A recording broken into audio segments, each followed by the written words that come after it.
안녕하세요. 흥덕고등학교 1학년 학생 여러분, 방학 잘 보내셨나요? 방학이 너무 짧았죠? 짧은 방학 동안 여러분 어떻게 지냈는지 무척 궁금합니다.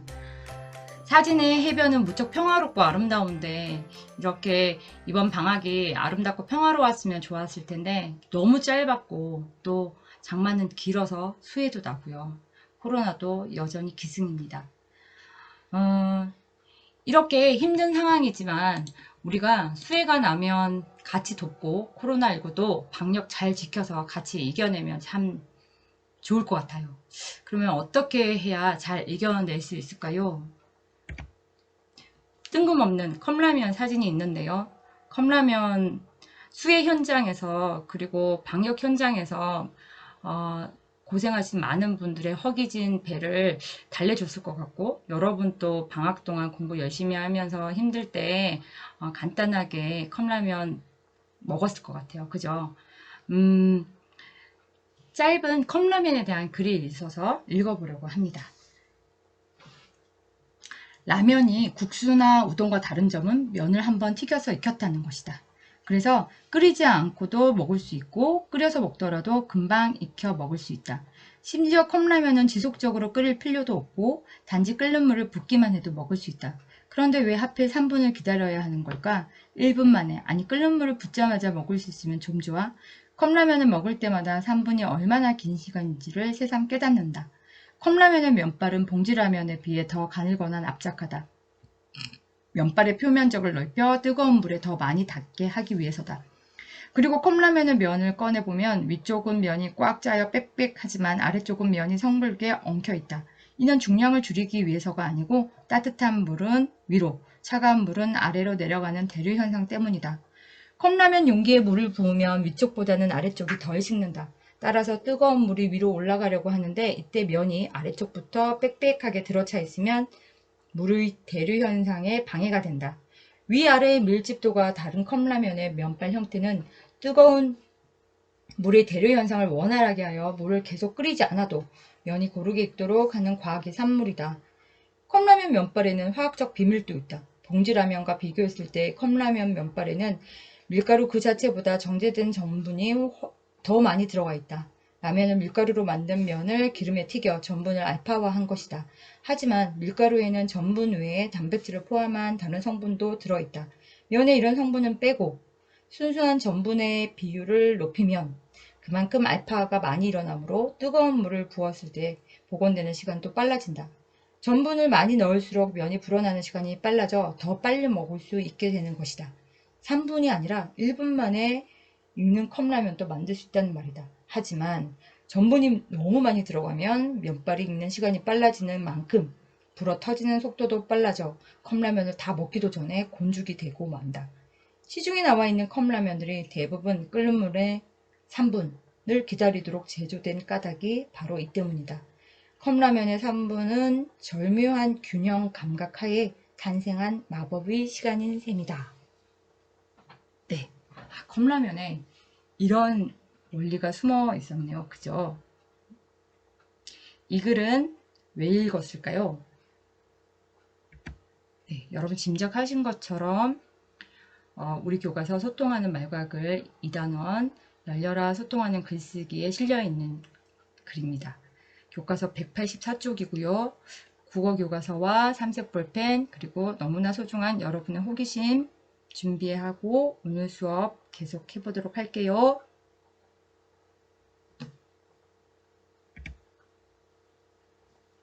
네, 사예의 열려라 소통하는 글쓰기 단원 활동을 조금 안내할 텐데요. 이 단원은 여지껏 우리가 봤던 그 본문의 글을 분석하고 그리고 학습 활동을 하는 그 단원이랑 조금 구성이 달라요. 이 단원의 핵심은 우리가 실제로 글쓰기 활동을 해보는 것입니다. 그래서 먼저 실제 글쓰기 활동하기 전에 글쓰기에 대해 이해를 하기 위해서 라면의 과학, 보행 중 스마트폰 사용이라는 두 글을 읽을 텐데요. 그렇다면 쓰기란 무엇인지 첫 번째, 쓰기가 독자와 사회에 미치는 영향이라는 말을 이해하고요. 두 번째, 라면의 과학을 읽고 글의 의미를 작가가 어떻게 구성해 가는가 의미 구성 과정을 이해하고 세 번째, 보행 중 스마트폰 사용에 관한 블로그 글, 인터넷에 올려진 글이겠지요. 블로그 글을 읽고 책임감 있는 글쓰기 태도에 대해서 생각해 보겠습니다. 이를 바탕으로 실제로 인터넷 매체 글쓰기에서 우리가 가장 많이 하는 것이 사실 일기나 수행평가를 제외하고는 인터넷 매체, SNS나 블로그나 짧은 또 문자나 사실 인터넷 매체를 사용해서 가장 많이 글을 쓰기 때문에 이 매체에서 글을 쓸 때 어떤 태도를 가져야 하는지, 어떻게 써야 되는지 생각해서 글을 한번 써보도록 하겠습니다. 네, 오늘 수업은 쓰기의 사회적 상호작용 과정이라는 말을 이해하고 라면의 과학, 본문 분석해 보고요. 의미 구성으로서의 글쓰기 과정을 배워보고 형성평가 과제 안내 순으로 진행할게요. 184쪽을 펴보면 열렬하 소통하는 글쓰기라고 사회 2단원 제목이 쓰여 있지요. 글을 쓴다는 것은 일방적으로 글쓴이, 즉 작가가 이야기하는 게 아니라 소통한대요. 누구랑? 이 글을 읽는 사람, 독자랑 소통한다는 것이죠. 여기 왼쪽에 글을 한번 읽어볼까요? 한 편의 글이 구성되어 사회적 상호작용하는 과정을 이해하고 독자와 사회에 끼치는 영향을 고려하여 책임감 있게 글을 써보자. 우리가 이번 단원에서 우리가 해야 할 활동 목표인 것 같아요. 그런데 글을 쓸 때 무엇을 가지고? 책임감을 가지래요. 왜? 그것이 누구에게? 글을 읽는 사람에게. 그리고 그 글을 쓰고 읽는 사회에 영향을 끼치기 때문이에요. 그렇다면 글은 단순하게 일방적으로 표현되는 것이 아니라 어떻게? 사회적으로 어떤 작용을 한다. 어떤 작용? 서로 작용을 한다. 라고 이야기한다는 거죠. 여기 쓰기의 사회적 상호작용 좀 더 자세하게 살펴볼까요? 쓰기의 사회적 상호작용 과정. 누가 쓰나요? 맞아요. 작가가 쓰죠. 그리고 누가 읽나요? 네, 독자가 읽어요. 그런데 작가가 글을 쓸 때 쓰기 맥락을 분석하고 배경 지식을 활용하고 자료를 수집해서 글을 독자에게 써서 전달하겠죠. 그러면 독자는 그냥 작가가 쓴 글을 그대로 이해하는 것이 아니라 독자가 처한 상황, 그리고 독자가 사는 시대, 그리고 독자가 있는 그 공간에 따라 다양한 방식으로 반응하고 또 어떤 사람은 같은 글을 두고 좋다고 얘기하고 어떤 사람들은 별로 공감이 가지 않는다고 이야기하고 이렇게 다양한 방식으로 반응하고 비평할 수 있다는 거죠. 즉 글을 쓰는 것은 일방적인 전달이 아니라 독자와 작자가 서로 주고받는 어떤 상호작용 과정이라는 거예요. 여기에서 작가가 고려해야 할 쓰기 맥락은 무엇이냐면 이 글을 왜 쓰는지 글의 목적 생각해보면 맞아요. 설명하는 거, 또 누구를 설득하기 위해서 혹은 나의 감정, 정서를 표현하기 위해서 글을 쓰지요. 또 그렇다면 그때 글은 어떤 중심 내용을 잡을 건지, 어떤 내용을 주된 내용을 잡아서 전달할 건지 글의 주제를 생각해야 할 거고 이렇게 쓴 글은 누구에게 읽힐 것인지 예상 독자를 생각해야 되고요. 만들어진 글을 인터넷에 할 건지 아니면 종이 문자에 올릴 건지 쓸 건지 이런 글을 담는 매체를 생각해 봐야 된다는 거죠. 쓰기 맥락은 언제 해야 할까요? 맞아요. 글을 쓰는 첫 번째 단계, 계획하기 단계에서 분석해야 될 것 같아요. 그죠? 쓰기의 사회적 상호작용 과정에 대해서 확인해 보았습니다. 자, 이제 짧은 컵라면 영상을 하나 볼 텐데요. 우리 아까 라면의 과학이라는 글을 읽을 때 이 동영상을 보지 않는 상황이었죠. 동영상을 보기 전에 우리가 의미를 생각했던 거랑 그리고 동영상을 보고 나서 우리가 또 그 글의 의미를 생각하는 게 같을까요? 다를까요? 네, 맞아요. 아까 얘기한 것처럼 독자가 처한 상황에 따라 의미가 달라진다고 했었죠. 그거 생각하면서 한번 동영상을 살펴보도록 합시다. 아닙니다. 3분만 기다리면 얼큰하고 맛있는 라면이 탄생하는 컵라면의 인기는 식을 줄 모르죠. 이 컵라면의 숨은 과학 원리를 지금 바로 화면으로 만나보시죠. 마법의 라면이라고 불리며 등장한 컵라면. 뜨거운 물만 넣으면 간단히 먹을 수 있어 우리 생활에 편리함을 더해주고 있는데요. 그런데 이 컵라면 속에도 다양한 과학적 원리가 숨어 있습니다. 자, 오늘 소개해드릴 컵라면 과학 중에 첫 번째는 컵라면의 용기입니다. 자, 이 용기에는 어떤 과학이 숨겨져 있을까요? 중층 구조로 된 컵라면 용기는 안쪽으로는 뜨거운 물이 온도를 오래 유지하도록 중간에 공기층이 막아주고 바깥으로는 화상의 위협을 차단해주는데요. 이를 르샤틀리에의 원리라고 합니다. 자, 과학의 집약체라고 불리는 이 컵라면은 중층 구조에서 끝이 나는 것이 아닙니다.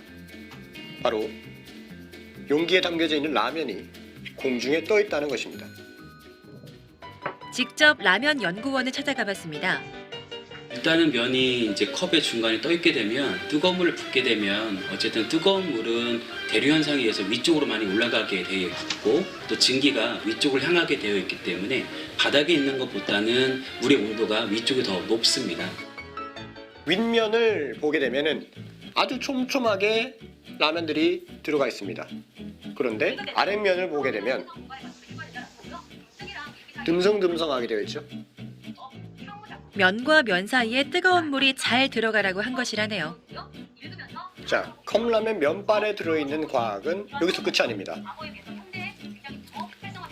자, 이게 뭘까요? 이거는 봉지라면입니다. 자, 컵라면은 3분 만에 면이 익습니다.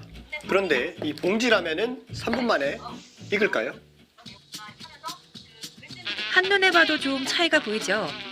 익기는 조금 익은 것 같은데 뭔가 좀 딱딱합니다. 아직 덩어리진 것들이 있고요. 사실은 면을 잘 익히게 하는 게 좀 어렵습니다. 그렇다 보니까 일단 면발도 봉지라면보다는 좀 얇게 구성을 하고 또 원료 구성 성분으로는 이제 감자에 많이 사용되는 전분 원료를 좀 많이 사용함으로써 좀 더 면이 빨리 익게끔 하도록 유도하고 있습니다. 맛있는 컵라면 안에 많은 과학적인 원리가 숨어 있었습니다. 이제부터는 컵라면도 과학의 원리를 생각하면서 드셔보시는 건 어떨까요? 네, 동영상 잘 보셨나요?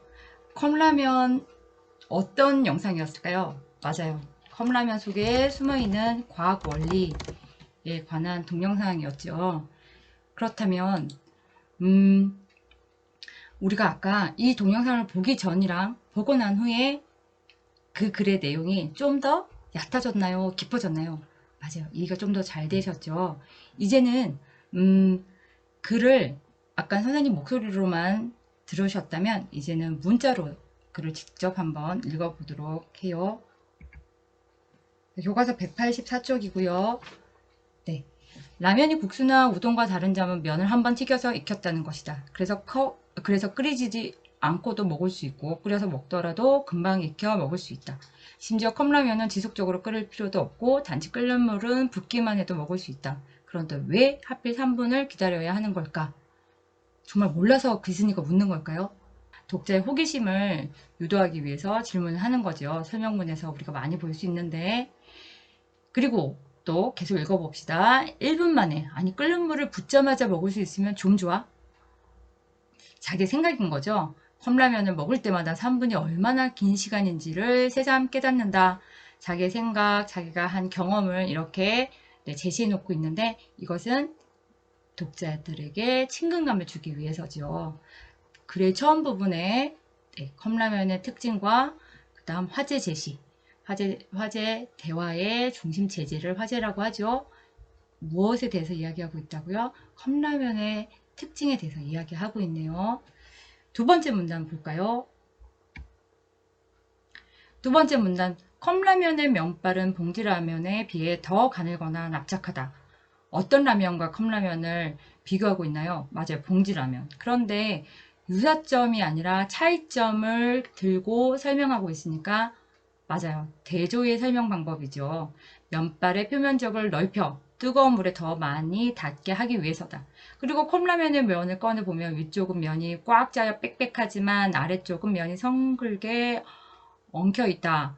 아까 동영상에서는 어떤 표현을 썼었죠? 네, 위쪽은 촘촘하다, 아래쪽은 듬성듬성하다 라는 말을 썼었는데 여기 글쓴이는 빽빽하고 성글다 라고 얘기했네요. 그런데 이렇게 차이 나는 면의 밀도가 이유가 라면을 덜 주기 위해서가 아니라 이는 중량을 줄이기 위해서가 아니고 따뜻한 물은 위로, 차가운 물은 아래로 내려가는 대류 현상 때문이다 라고 해놨네요. 대류 현상 아까 우리 동영상에서 봤었죠. 컵라면 용기에 물을 부으면 위쪽보다는 아래쪽이 덜 식는다. 따라서 뜨거운 물이 위로 올라가려고 하는데 이때 면이 아래쪽부터 빽빽하게 들어차 있으면 물의 대류 현상에 방해가 된다. 위아래 밀집도가 다른 컵라면의 면발 형태는 뜨거운 물의 대류 현상을 원활하게 하여 물을 계속 끓이지 않아도 면이 고르게 익도록 하는 과학의 산물이다. 이 문단의 중심 내용은 컵라면 안에 맞아요. 면발의 위아래가 밀집도가 다른 것은 대류 현상 때문이다 라는 과학적 원리를 독자에게 쉽게 설명해 주고 있죠. 네. 그 다음 3문단 가볼까요? 컵라면 면발에는 화학적 비밀도 있다. 비밀도 있다라는 말을 본다면 이 문단과의 관계는 맞아요. 이 문단과의 관계는 그리고 라는 뜻이겠죠. 봉지라면과 비교했을 때 컵라면 면발에는 밀가루 그 자체보다 정제된 전분이 더 많이 들어가 있다. 역시 봉지라면의 차이점을 얘기하고 있고요. 무슨 설명 방법이라고요? 대조의 설명 방법이라고. 그죠? 설명 방법 한번 볼까요? 설명 방법엔 여러분 뭐가 생각이 나나요? 정의, 그리고 예시, 예를 드는 것, 비교, 대조, 분류, 분석, 인과, 그리고 다양한 방법들이 되게 많죠? 그런데 여기 사용된 것은 맞아요. 대조. 그런데 비교해보면 이라는 말은 대조 안에, 그러니까 비교는 대조와 유사하게 쓰이기도 해요. 그냥 엄격하게 구분해보면 비교는 공통점을 들어서 설명하는 것이고 대조는 맞아요. 다른 것과의 차이점을 들어서 설명하는 거예요. 이 내용은 우리 중학교 때 이미 자세히 배우셨습니다. 다시 한번 생각해 보면 기억이 나실 거예요. 네. 라면은 밀가루로 만든 면을 기름에 튀겨 전분을 알파화한 것이다. 알파화 교과서에 설명되어 있죠. 어떻게? 네, 전분을 익혀 먹기 쉬운 상태로 만드는 과정 혹은 그 상태를 알파화하는다고 하네요. 우리나라 말로 바꾸면 호화, 네, 호화의 반대말은 맞아요. 노화, 우리 가정시간에 배웠었죠. 알파화의 반대말은 그렇다면 베타화겠죠. 다시 말하면 전분을 열을 통해서 먹기 쉽게 이렇게 상태를 만드는 것, 그것을 알파화라고 한다고 생각하시면 되겠습니다. 하지만 밀가루에는 전분 외에 단백질을 포함한 다른 성분도 들어있다. 면에 이런 성분을 빼고 순수한 전분의 비율을 높이면 그만큼 알파화가 많이 일어나므로 뜨거운 물을 부었을 때 복원되는 시간도 빨라진다. 전분을 많이 넣을수록 면이 불어나는 시간이 빨라져 더 빨리 먹을 수 있게 되는 것이다. 3분만이 아니라 1분 만에 익는 컵라면도 만들 수 있다는 말이다. 하지만 전분이 너무 많아 들어가면 면발이 익는 시간이 빨라지는 만큼 불어 터지는 속도도 빨라져 컵라면을 다 먹기 전엔 곤죽, 질척질척 죽처럼 된다는 겠죠. 질척질척해지고 많다. 시중에 나와 있는 컵라면들이 대부분 끓는 물에 3분을 기다리도록 제조된 까닭이 바로 이 때문이다. 첫 번째 문단에서 왜 3분을 기다려야 할까에 대한 답이 여기에 있네요. 그죠? 어떻게? 네. 적절하게 익어서 맛있게 먹을 수 있도록 한 그 시간이 바로 3분이라는 거죠. 컵라면의 3분은 이렇게 절묘한 균형 강박 하에서 탄생한 마법의 시간인 셈이다. 라고 글을 끝맺고 있네요. 그래서 컵라면 면발에 담긴 화학적 비밀, 그리고 그 화학적 비밀에 의해서 탄생된 조리시간 몇 분? 3분. 이게 세 번째 문단의 핵심 내용인데요. 읽고 나니까 얼마나 많은 분들이 적절한 그 맛을 내기 위해서, 식감을 내기 위해서 30초에서 30초도 끓여보고 또 5분도 끓여보고 많은 연구를 했을 것 같아요. 그죠? 그래서 우리가 즉석에서도 계속 물을 끓이지 않고 끓는 물만 불어 넣으면 쉽게 컵라면을 먹게 되지 않았나. 감사한 마음, 마법이라고 하지만 그것은 마술이 아니라 수많은 연구진들의 기술에 의해서 만들어진, 그리고 수많은 제조 공정에 참가한 또 일하시는 분들에 의해서 만들어진 게 아닌가 싶어요. 현대 우리가 누리고 있는 많은 그런 문명의 혜택들이 그러한 수고로움, 또 오랜 시간의 연구를 통해서 누리고 있는 지점이겠죠. 그리고 또 여러분들도 또 지금 우리가 누리는 문명보다 더 많은 기계나 또 문화를 만들어내지 않을까 싶어요. 그런데 또 하나 컵라면을 보니까 면의 단백질 성분을 빼고 순수한 전분의 비율을 높였다고 하니까 칼로리가 어마어마하겠네. 영양은 좀 줄어들고, 그래서 컵라면 너무 많이 먹으면 안 되겠다. 이런 생각도 들어요. 그죠? 과학기술이 발달하는 건 좋은데 그 발달하는 어떤 과정에서 또 파괴되는 것은 또 있지 않나, 이런 생각. 양면은 빛이 있으면 그림자도 있고, 이런 양면의 부분들이 다 있으니까 무언가를 개발하거나 또 발전시킬 때 이런 부분도 같이 생각해 봐야겠다는 생각도 듭니다. 그죠? 1, 2, 3의 아주 짧은 글이었어요. 그 글을 우리가 읽는데 선생님이 동영상 보기 전과 후, 그리고 문자로, 글자로 글을 읽는 것이랑 목소리랑 읽었을 때 우리가 처한 상황을 한번 바꿔서 글을 읽어봤는데 큰 중심 내용은 바뀌지 않았지만 의미가 조금씩은 달라지는 지점이 있었죠. 처음에 글을 읽었을 때는 컵라면의 어떤 과학적 원리를 이야기하고 있구나 정도였다면, 동영상을 시청하고 나서는 여러분들이 그 글을 좀 더 잘 이해할 수 있었던 것 같아요. 그죠? 또 하나, 동영상에서는 종이 용기의 중층 구조를 얘기했었는데 이 180타 쪽에는 그 이야기는 없죠. 사실 이거 말고도 컵라면에는 많은 과학적 원리가 숨겨져 있었을 텐데 이 이야기를 다 싫지 않은 이유는, 맞아요, 작자가 이 글을 쓰는 지면, 분량, 이런 것들 다 고려했기 때문에 중심 주제에 무엇을 넣을 건가 자료를 선별했을 것 같아요. 그죠? 그렇다면 글을 쓸 때 어떤 과정을 통해서 자료를 수집하고 그 자료를 상황에 따라, 주제에 따라 선택하고 구별하는 작업을 했다는 걸 알 수가 있겠죠. 자, 이렇게 해서 컵라면의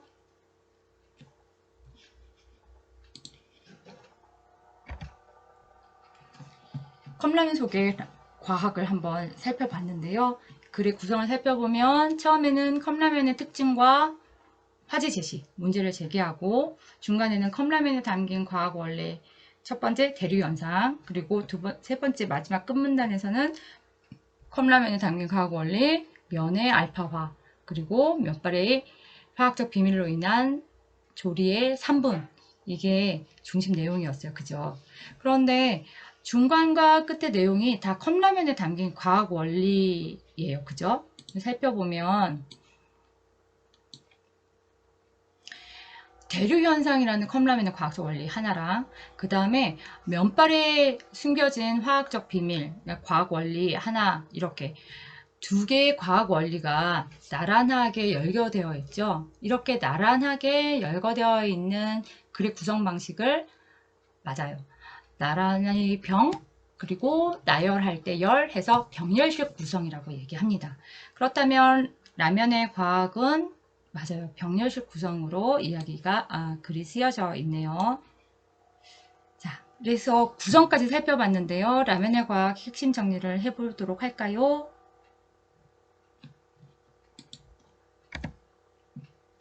라면의 과학은 어떤 목적으로 쓰여졌을까요? 맞아요, 설명을 목적으로 한 설명문이었고, 그래서 객관적인 성격을 띠고요.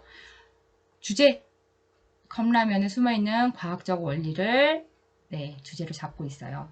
그리고 특징은 컵라면의 면에 숨겨있는 과학적 원리를 병령적으로 설명함. 아까 우리 구성에서 살펴봤었죠. 그리고 컵라면과 봉지라면을 대조해서 차이점 그죠? 대조해서 컵라면의 특징을 더욱 강조했다, 부각했다 라고 살펴볼 수 있겠습니다. 이렇게 라면의 과학에 대해서 본문을 한번 살펴보았는데 이 라면의 과학은 글쓴이가 있겠죠. 자, 글쓴이는 어떻게 이 글을 쓰게 되었는지 글쓰기 과정을 한번 살펴보고 우리가 그 과정을 한번 자세히 보도록 합시다. 왜 안 넘어가죠?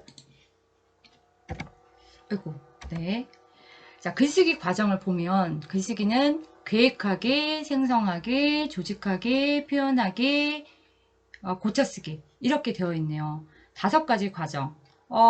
계획하기서부터 한번 살펴보도록 할까요? 계획하기를 봤더니 글의 목적, 맞아요. 우리 아까 봤었죠. 그리고 글의 주제, 그리고 예상 독자, 매체, 이것이 무엇이라고요? 쓰기 맥락이라고 했었죠. 계획하기 단계에서는 왜 글을 쓰는지 설명할 건지, 또 설득할 건지, 혹은 나의 정서를 표현할 건지, 이런 글의 목적, 그리고 중심 내용은 뭘로, 결국 이 글을 통해서 전달하고 싶은 바가 뭔지 주제를 설정하고, 누가 읽을 건지, 초등학생 친구가 읽을 건지, 아니면 고등학생 친구가 읽을 건지, 혹은 할아버지 할머니가 읽을 건지, 아주 어린 아이들한테 어려운 한자말을 쓰거나 이렇게 할 수는 없겠죠. 그렇게 해서 글을 쓰고 난 다음에 이 글을 어떻게 블로그에 올릴 건지, 아니면 교내 신문에 쓸 건지, 혹은 편지를 할 건지, 각각 이 이야기가 전달되는 그릇, 매체에 따라서 내용을 생성하거나 표현하는 방식이 좀 달라지겠죠. 이런 쓰기 맥락을 제일 먼저 계획할 때 분석해야 되겠고요. 두 번째, 왜 쓰고 누구한테 읽을 건지, 어떤 매체를 통해서 할 건지가 결정되었다면 이제 내용을 만들어야 되겠죠. 내용은 어디에서? 자료 어떻게 수집하죠? 맞아요. 제일 먼저 요즘에는 인터넷을 많이 검색하죠. 인터넷에서 혹은 책을 찾아서 혹은 뭐 신문을 보면서 혹은 인터뷰를 통해서 이렇게 자료를 수집하고, 또 이 자료가 하나 두 개면 괜찮겠지만 수집하다 보면 엄청 많은 자료가 나올 텐데, 이때 자료는 무엇에 맞추어서? 맞아요. 글의 목적에 맞추어서, 그리고 또 글의 주제에 맞추어서, 그리고 또 이 글을 읽을 사람을 위해서, 그리고 또 맞아요. 이 글을 어떤 매체에 실을 건지에 따라서 잘 생각한 다음에 자료를 선택해야 되겠죠. 그렇게 해서 100가지 자료 중에 10가지 정도를 추렸다면 이 추린 자료를 가지고, 맞아요, 통일성 있게, 통일성 있다라는 말은 주제나 전달하고 싶어하는 중심 내용이 일관성을 갖는 거예요. 이리 갔다가 저리 갔다가 컵라면 얘기하는데 갑자기 떡 얘기하고 이러지 않게 일관되게 이야기하는 것, 내용이 통일성 있다라는 얘기고요. 응집성은 조직에 대한 이야기예요. 그래서 글을 구성할 때 문단과 문단 사이가 논리적으로 잘 짜여져 있고, 단어와 단어 사이, 문장과 문장 사이가 지시어나 접속에 의해서 서로 긴밀하게 연결되어 있는 조직에 대한 이야기예요. 그래서 주제와 일관되게 관련되어 있고, 그 이야기가 논리적으로 잘 조직되도록 무엇을 작성한다고요? 개요를 작성합니다. 그것이 바로 내용을 조직하는 거예요. 그래서 통일성이 벗어난 내용은 내가 잘 썼더라도 버리고, 그리고 라면의 특징을 제일 앞에 할 건지 제일 뒤에 할 건지, 그런 것들을 고려해서 개요를 작성하는 거죠. 우리 1학기 때 글을 쓰면서 여러분들 개요 작성했던 거 기억나시죠? 이렇게 해서 개요 작성, 중심 문장이나 핵심 단어들을 쓰고 나면 그 다음엔 어떻게 해야 될까요? 맞아요. 개요한 것에 살을 붙이는 작업을 하는 것이 바로 표현하기 작업이죠. 그래서 적절한 표현 방법, 우리 그때 사용했던 비유법을 사용하기도 했고, 정의를 사용하기도 하고, 또 분석이나 서사, 서술, 설명, 다양한 표현 방법을 사용해서 내용을 만들어야겠죠. 그리고 나서는 그 분위기에 따라 긴박하게 짧게 쓸 건지 아니면 부드럽게 길게 쓸 건지 문체를 사용해서 글을 표현하면 되겠습니다. 그래서 적절한 표현 방법을 사용하고 그다음 문체를 활용해서 글을 표현하고 나면 끝이 아니고 어떻게 글을 전체 수준에서부터 단어 수준에까지 이게 원래 글을 쓰려고 했던 목적에 맞는지, 또 정확하게 중심 내용을 전달하고 있는지, 그리고 이 글을 읽을 예상 독자에게 적절한지, 그러한 쓰기 맥락과 그 다음 문장의 호응, 주어 서술어는 정확하게 호응되고 있는지, 또 한글 맞춤법에 맞추어서 쓰여졌는지 띄어쓰긴 잘했는지를 생각하면서 다시 수정하는 작업을 해야 한 편의 글이 완성되는 것이겠죠. 이렇게 해서 글쓰기 과정을 살펴보았는데요. 여러분들 아마 실제로 글을 써보면서 이 과정들을 하나하나 따져보면 더 이해가 잘 될 거라고 생각이 듭니다. 방금 전에 읽었던 라면의 과학은 그렇다면 어떻게 쓰여졌을까요? 자, 라면의 과학의 글쓴이가 의미를 구성하는 과정을 살펴보자. 185쪽에 학습활동처럼 되어 있는데 글쓴이가 이 글을 어떻게 썼는지 문제를 풀어보면서 한번 우리도 의미 구성하는 과정을 배워보도록 해요. 라면, 왜 하필 라면의 과학일까? 사실 이 글은 라면이 없었더라면이라는 단행본에 나와 있는 8가지 이야기 중에 한 편, 라면의 과학편에서 발췌한 것인데요. 이 책의 부제가 재밌어요. 온 국민의 소울푸드. 소울푸드 뭔지 알죠? 우리 영혼을 달래주는 음식이 바로 라면이래요. 그러니까 독자를 생각해서도 이 라면을 소재로 과학의 원리 대류현상이나 이런 걸 설명해 주는 건 되게 어떻게 보면 재치에 있는 선택이라고 할 수 있겠죠. 그죠? 자, 계획하기 과정에서 생각해야 하는 게 뭐였는지 기억나시죠? 맞아요. 쓰기 맥락이었어요. 쓰기 맥락 4가지가 글의 맞아요. 주제 여기 있네요. 글의 주제, 주요 내용, 주제 그리고 또 글의 목적 맞아요. 그리고 독자 여기 있네요. 그죠? 하나가 빠졌는데 그거는 매체였죠. 여기서는 단행본, 종이 문서에다가 글을 썼네요. 그죠? 그러면 한번 살펴보도록 합시다. 이 글의 주요 내용은 뭐였죠? 네, 컵라면이 만들어지는 과정과 그 속에 숨어있는 과학적 원리. 여러분들 이렇게 답 쓰셨죠? 그 다음에 이 글에 관심을 가진 사람 누구인가?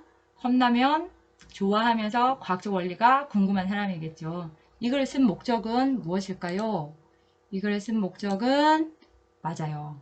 컵라면에 숨어있는 과학적 원리를 알기 쉽게 설명하기 위해서. 그래서 라면 이렇게 컵라면 뜯다가 밑이 이렇게 성근 라면 보고 아니 속아서 샀잖아가 아니라 그것이 다 대류현상을 원활하게 하려는 이유다. 그리고 면발이 더 꼬들꼬들한 이유도 알파화를 더 쉽게 하기 위해서다 라는 과학적 원리를 우리가 이제 알게 됐어요. 그죠? 자, 이렇게 해서 계획하기 과정에서 글쓴이가 이런 것들을 고려했을 거고요. 자, 글쓴이가 그렇게 계획했다면 그 다음 내용은 어떻게 생성했을까를 한번 생각해 보도록 해요.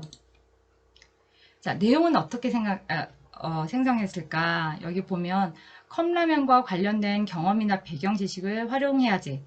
여러분들 글쓴이의 배경 지식 경험 활용했던 거 기억나세요? 밑줄을 그어보라 했으니까 여러분들 한번 그어보시면 될 것 같아요. 그죠? 보면 어떻게 요 부분이네요. 그죠? 컵라면 먹을 때마다 3분이 얼마나 긴 시간인지 라는 말은 자기가 직접 경험했다는 부분이고 여러분들 여기에 밑줄 치셨죠? 네.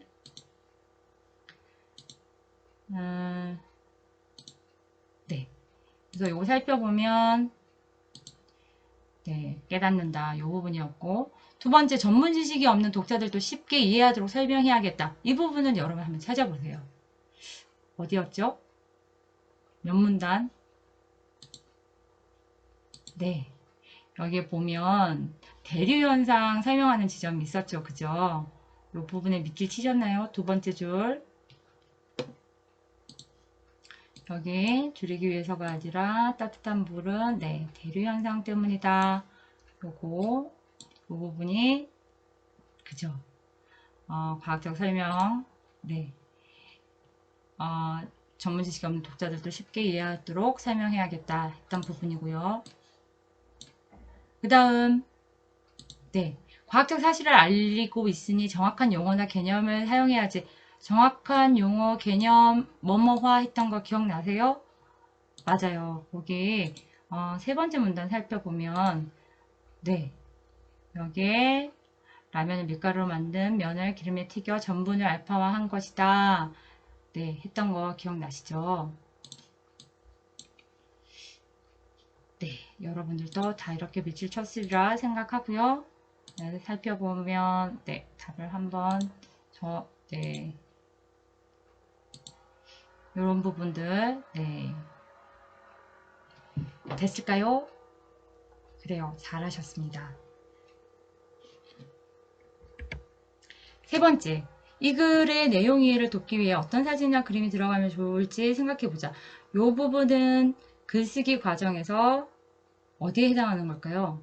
내용 생성, 자료 수집도 되겠지만 한편으로는 글을 다 쓰고 나서 그쵸, 고쳐쓰기 단계에서도 필요할 수 있겠죠. 어떤 사진이나 그림을 넣으면 좋을지 한번 생각해 보셨나요? 사진이나 그림의 위치에 아까 그 대류현상 얘기했을 때 그 장면이겠죠. 거기 이문단 옆에 들어갈 내용은 기억나세요? 컵라면 용기 안에 대류현상이 일어나는 모습 보고 거기에다가 그림이 들어가면 좋겠죠. 여기 우리 아까 동영상에서 대류현상이 일어나도록 밑에는 붕 떠 있고 여기는 성 긁고 위에는 촘촘하게 되어 있는 거 그죠? 이 사진 들어가고 그 다음에 대류현상은 이렇게 내려와서 올라가서 다시 이렇게 뜨거운 물들 이렇게 좀 더 화살표가 더 커지면 좋겠네요. 그죠? 이렇게 대류현상이 일어나도록 한다. 이런 것들이 들어가면 좋겠다. 우리가 고쳐쓰기 하면 될 것 같아요. 이렇게 해서 라면의 과학을 쓴 글쓴이가 글을 의미하는 그 구성 과정을 살펴보았는데 다시 한번 글쓰기의 사회적 상호작용 과정을 떠올려 볼까요? 쓴다는 것은 글쓴이와 독자가 상호작용하는 사회적 행위이다. 글쓴이는 주제, 목적, 독자, 매체 등의 쓰기 맥락을 고려하면서 자신의 배경 지식과 여러 자료를 종합하여 글을 쓰고 독자는 자신이 처한 상황, 시대, 공간 등의 맥락에 따라 다양한 방법으로 글을 읽고 반응한다. 이것이 바로 글쓰기의 사회적 상호작용 과정이다. 상호작용 과정이라는 것은 글쓴이가 의미를 구성하면 어떻게 글을 읽는 독자가 다양한 방식으로 반응하고 배평한다는 것이죠. 예를 들면 옛날에는 인터넷이 없었잖아요. 그래서 종이에다가 글을 쓰고 또 그 종이가 묶여져서 단행본이 나오는데 몇 년이 걸리고 그래서 그 책이 만들어져서 독자가 또 글쓴이에게 표현하는 방식은 편지를 쓴다던가 이렇게 즉각적으로 이루어지지 않았죠. 그런데 요즘에는 어떤가요? 요즘에는 글을 써서 블로그에 올리면 그 블로그를 바로 공개하면 바로 공개한 대로 즉각적으로 독자가 댓글을 달 수가 있죠.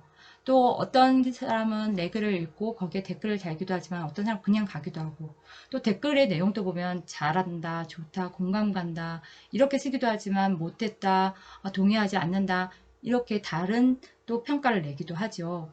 그래서 글은 일기를 제외한 사실 일기도 안내의 일기 같은 경우는 어마어마한 사회적 영향을 주기도 했죠. 대부분의 글쓰기는 어떻게 맞아요. 작가가 쓰는 것에서 끝나는 것이 아니라 그 글을 읽는 독자 그리고 작가와 독자가 사는 그 사회에 큰 영향을 미치죠. 그래서 어떻게 우리가 마지막 문장 기억나시나요? 사회적 상호작용 과정임을 이해해서 책임감 있는 글쓰기를 해야 된다. 그런데 책임감 있는 어떤 걸 또 모두 책임감이 있어야 되겠지만 그 반응이 광범위하고 즉각적일 때 더 조심해서 글을 써야 되겠지요. 그래서 다음 시간에는 우리가 정말 요즘에 많이 쓰는 인터넷 매체의 글쓰기에 대해서 배워볼 거예요. 여러분들 오늘 수업 잘 이해하셨나요? 그러면 몇 개 문제를 풀어보도록 합시다. 네, 확인 문제 1. 윗글의 컵라면에 대한 설명으로 적절하지 않은 것은 면을 튀겨서 익혔다. 기억나시죠? 네, 알파와 그리고 봉지라면에 비해 면발이 가늘다. 네, 끓는 물을 계속 넣을 수는 없으니까 면발 위아래의 밀집도가 다르다. 대류 현상 때문이었죠. 그 다음 지속적으로 끓는 물에 넣어야 면이 고르게 익는다. 지속적으로 요 말이 틀렸죠. 지속적으로 끓는 물 아니고요. 봉지라면에 비해 정제된 전분이 더 많이 들어있다. 알파화를 잘 시키기 위해서 그 말 맞았죠? 1, 2, 3, 5번 다 맞았고요. 그래서 답은 4번. 여러분도 4번 하셨죠? 확인 문제 2번입니다. 글쓰기를 할 때 계획하기 단계에서 고려할 사항으로 적절하지 않은 것은 적절하지 않은 것 1. 예상 독자를 고려한다. 독자 맞죠? 우리 쓰기 맥락. 그 다음에 글의 목적을 설정한다. 3. 주제와 주요 내용을 정한다. 어떤 매체를 활용하여 쓸 것인지 독자, 목적, 주제, 매체 다 맞죠? 요거 계획하기 단계에서 쓰기 맥락 분석해야 되는 거 맞았고요. 글의 각 내용이 유기적으로 연결되었는지 파악한다. 유기적으로 연결 요거 글쓰기에 맞아요. 내용 생성 아니고 조직에서 나왔었던 거죠. 응집성 있게 할 때. 그래서 계획하기 단계에서는 쓰기 맥락을 고려해야 된다. 답은 몇 번? 네, 5번 조직에 관련된 이야기다. 여러분도 5번 하셨죠? 확인 문제 3은 서술형이에요. 다음 공부에 제시된 글을 쓰기 위해 수집해야 할 자료 2가지를 서술하시오. 공고, 홍덕고 신문부에서는 우리 학교 학생들이 집이나 학교에서 실천할 수 있는 물 절약 방법에 대한 홍보글을 신문에 싣고자 합니다. 학생들의 물 부족 상황에 대한 인식, 물 사용 현황, 생활 속에서 할 수 있는 물 절약 실천 방법에 대한 내용을 중심으로 기사나 글을 써주시면 감사하겠습니다. 물 절약 실천 방법에 대한 좋은 의견은 후에 홍보 캠페인으로 사용하려고 하니 여러분의 많은 참여 부탁드립니다. 네. 이렇게 공고가 되어 있네요. 이 공고에 따라서 글을 쓴다면 어떤 자료를 수집해야 할지 되게 많은 자료가 필요할 것 같은데 2가지만 서술해서 보세요. 네. 어디에다 쓰시냐면 교과서 185쪽 여백 있죠? 거기에다가 네. 확인 문제 3, 자료 2가지 1, 2 이렇게 정리해서 간단하게 정리해 오시면 될 것 같아요. 수혜로 많은 그 피해를 입었는데 물이 이렇게 많아서 재해를 입었는데 물이 부족한 나라 국가 중에 우리나라도 포함이 된다고 하죠. 그렇다면 우리가 물을 제대로 관리하지 못하고 있는 지점이 있을 텐데 물을 관리하기 위해서 더 많은 기술도 개발되어야 되지만 또 한편으로는 우리가 생활 속에서도 물을 절약하는 노력을 해야 될 것 같아요. 그죠? 여러분들이 어떤 자료들을 수집해 올지 궁금하네요. 교과서에서 정리해 오시고 등교 개학 때 선생님이 확인하도록 하겠습니다. 네, 오늘 과제 교과서 배운 내용 필기하시고 확인 문제 3번 아까 말씀드렸죠? 185쪽 아래 여백에 써오시면 되겠어요. 개학 첫날인데 여러분들 진짜 고생 많이 하셨습니다. 오늘 좀 많이 했네요. 그죠? 다음 시간에 좀 짧게 하면 좋겠지요? 너무 고생하셨고요. 건강하시고 다음 시간에 만나도록 하겠습니다. 안녕.